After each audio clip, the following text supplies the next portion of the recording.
철학 유머. 철학이란 무엇인가? 철학이 진정으로 할 일은 무엇인가? 사람들은 목표를 향해 달리라고 한다. 근데 나는 달리기보다 걷다가 멈추다가 다시 누워버리는 쪽이 좋다. 아마 나는 거북이도 아닌 잠자는 돌멩이인 듯. 철학이란 무엇인가? 철학이 진정으로 할 일은 무엇인가? 인생은 닭다리 같다. 항상 두 개 있는 줄 알았는데 내 목엔 뼈만 남아있다.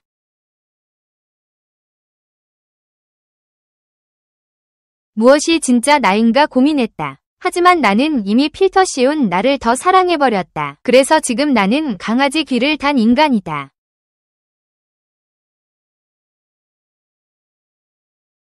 포기하지 마라는 말을 듣고 힘내려 했는데 생각해보니 라면도 포기해야 있는다. 그 이후로 나는 아주 잘 익어버렸다.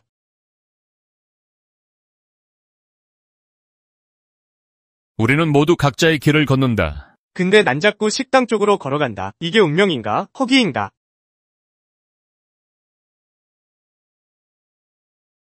어쩌면 인생의 정답은 이미 있었다. 근데 시험지를 안 뒤집어 봤다. 그래서 나는 계속 오답 체크 중이다.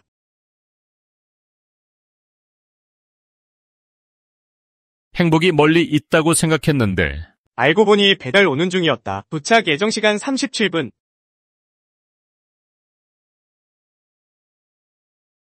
자꾸 마음이 지친다. 혹시 나는 인간이 아니라 충전기에 안 꽂힌 무선 이어폰일까?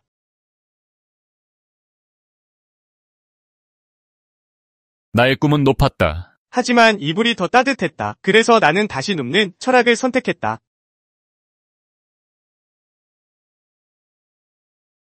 인생은 치킨 같다. 처음엔 설레고 중간엔 행복하고 끝엔 뼈 왜 이렇게 많아? 하며 현실과 마주한다.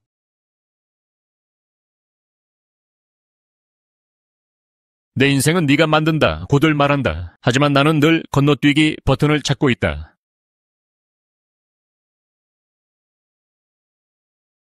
포기하지 마라 라고 하길래 나는 오늘도 포기를 끌어안고 침대에서 뒹굴었다. 지금 우리는 꽤 진한 스킨십 중이다.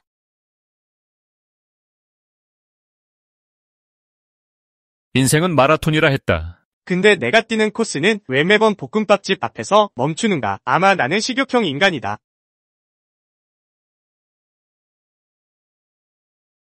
사람들은 마음의 문을 열라고 하지만 내 문은 자동문이 아니라 고장난 미닫이다. 계속 덜컥거리기만 한다.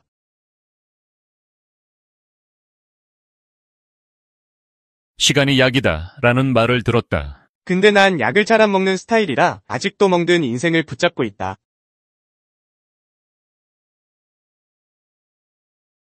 나는 스스로를 믿으라고 배웠다. 하지만 내 선택은 늘 치킨이었고 그걸로 봐서는 내 안에 나도 이미 튀겨진 듯하다.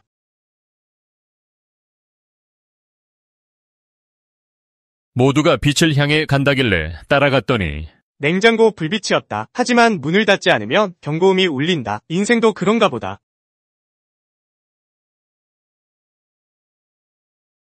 누군가는 나를 보고 넌 가능성이 있어 라고 했다. 그래서 열심히 생각해봤다. 그 사람이 말한 건 살이 찔 가능성이었다. 철학이란 무엇인가? 철학이 진정으로 할 일은 무엇인가? 자, 여러분, 철학하면 뭐가 제일 먼저 생각나세요? 뭔가 좀 복잡하고 어렵고 현실이랑은 거리가 먼 그런 학문 아닌가 싶으시죠? 오늘 저희가 그 생각, 그 고정관념을 한번 제대로 깨보려고 합니다. 철학이 사실은 우리 인생의 가장 강력한 사용설명서가 될 수 있다는 걸 보여드릴게요.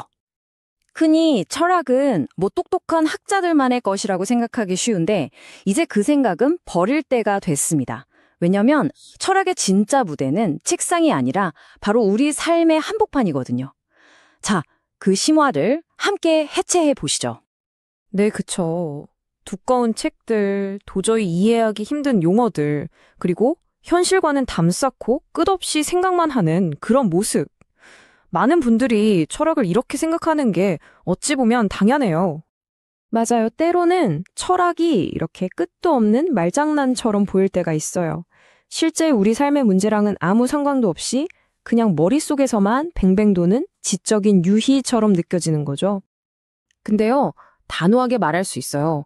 그건 진짜 철학이 아닙니다. 그냥 삶이랑은 아무 상관없이 차갑게 얼어붙은 개념 덩어리. 딱 그 정도인 거죠. 그리고 바로 이 지점에서 아주 중요한 전환이 시작됩니다.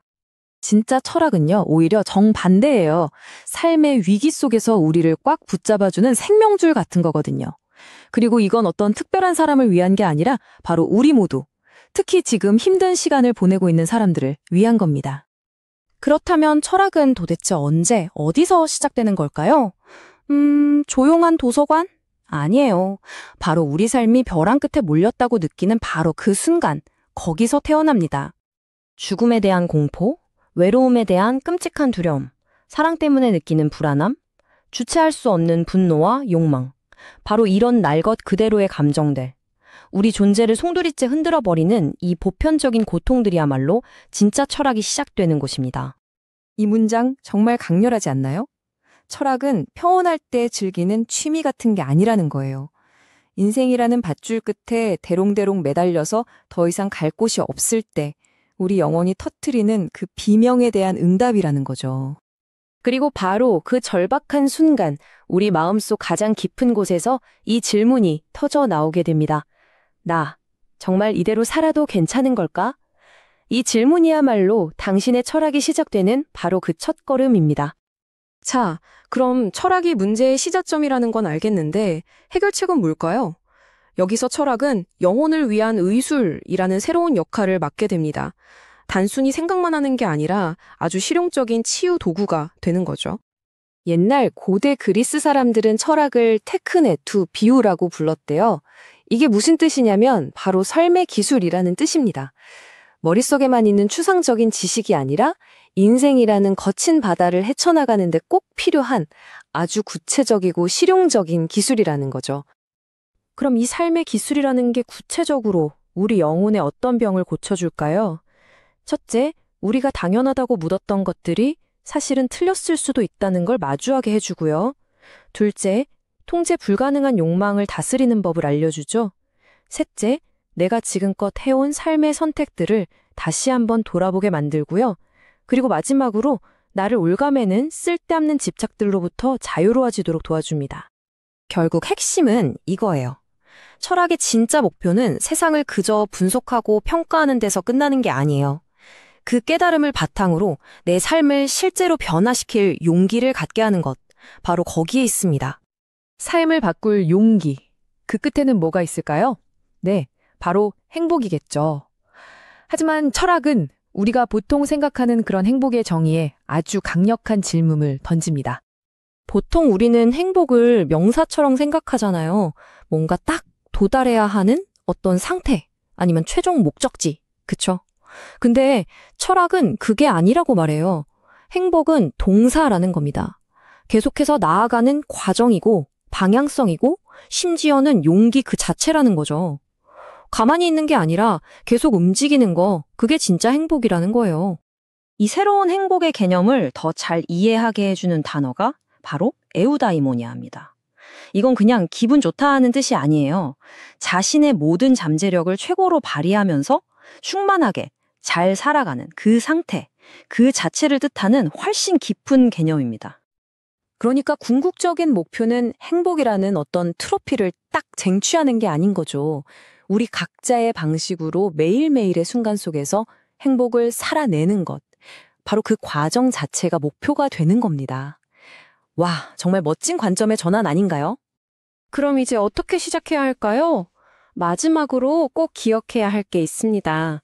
철학은 우리에게 정답을 딱 알려주는 마법 지팡이가 아니에요. 대신에 우리 삶을 관통하는 더 깊고 더 본질적인 질문을 던지는 법을 가르쳐 줍니다. 이런 질문부터 시작해보는 거예요. 나는 뭘 진짜로 두려워하고 있지? 그냥 막연한 두려움 말고 내 존재의 가장 깊은 곳을 흔드는 그 공포는 대체 뭘까요?